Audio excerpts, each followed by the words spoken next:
Good morning. How are we, winners? This is Carm-Lynn for the win.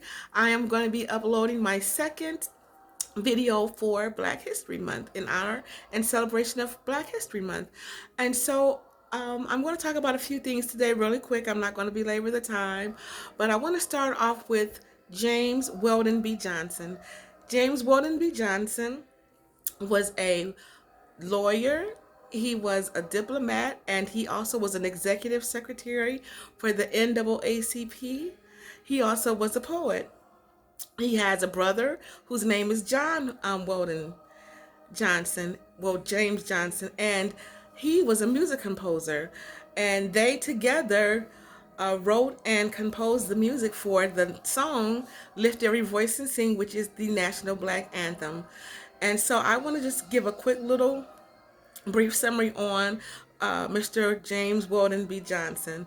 Um, he was going through, I guess, during this era of the Black history, all the things that happened back then, and we don't have to get into that. And so he was inspired to write a poem, and in writing this poem he wanted to turn it into music. So he went to his brother John, who is a music composer, as I said, and John put the music to the song and took it back to James, and they listened to it together, and it brought James to tears. And so that is what is now known as the Black National Anthem. You can probably hear it playing a little bit in the background, but that's how that song came about. Mr. James Weldon B. Johnson did depart this life on June 26th of 1938.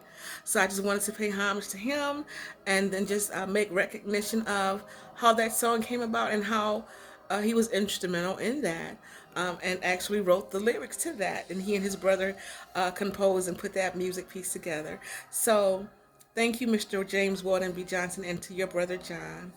Also, there's a few things that I just want to talk about, some important dates and events in within the Black history community. And so I have my little cue card here, and I'm just going to be reading off of this. And so pardon me as I look down because I'll be reading. But these are just some important key dates and events that happened during the civil rights movement. One of them was in 1954, the Brown versus Board of Education. We had in 1955 the Montgomery bus boycott. In 1957 was the Civil Rights Act. And then there was also the Southern Leadership Conference was established. And then there was also the Little Rock Nine enrolled.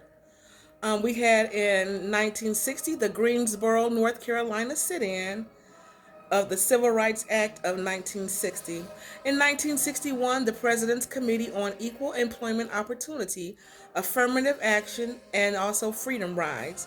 1963 was the March on Washington. 1964 was the Civil Rights Act of 1964. 1965 was the assassination of Malcolm X, also the voter registration drive and March on Selma. The Voting Rights Act of 1965, 1967, Loving versus Virginia.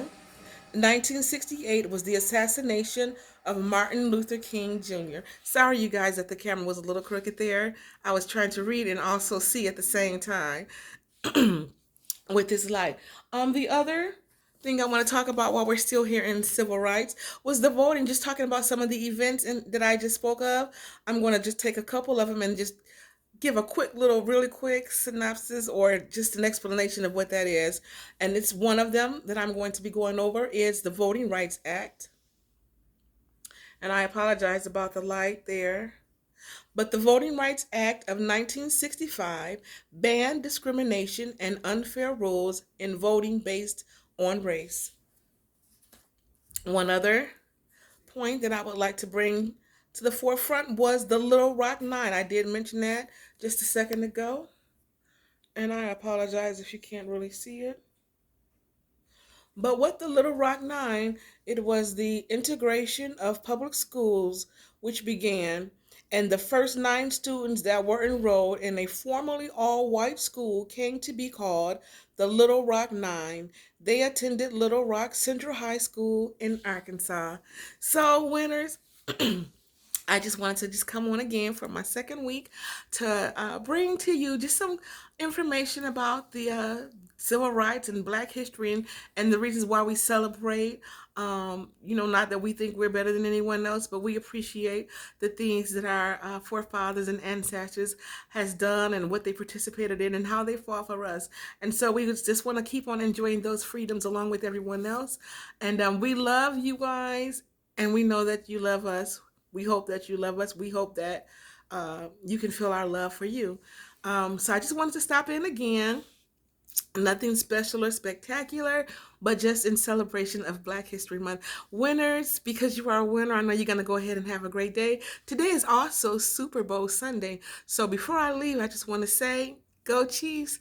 Of course, I want the Chiefs to win because the Detroit Lions, where I am from, should have been in the Super Bowl, but the 49ers cheated. They cheated and took our spot. So, of course, I cannot cheer for the 49ers. And I am cheering for the Chiefs, but seriously, excuse me, I know that I am so proud of our Detroit Lions because they have come a long way. It has been such a long time that they've gotten this close. And so next year, we're going to be cheering them on, and hopefully they are in the Super Bowl next year. But winners, again, this is Carm-Lynn for the win. Thank you for stopping by. I love you. I appreciate you. Keep on celebrating. Keep on being great. Keep on being winners. And until next time, until we meet again, love you. Again, thank you for stopping by.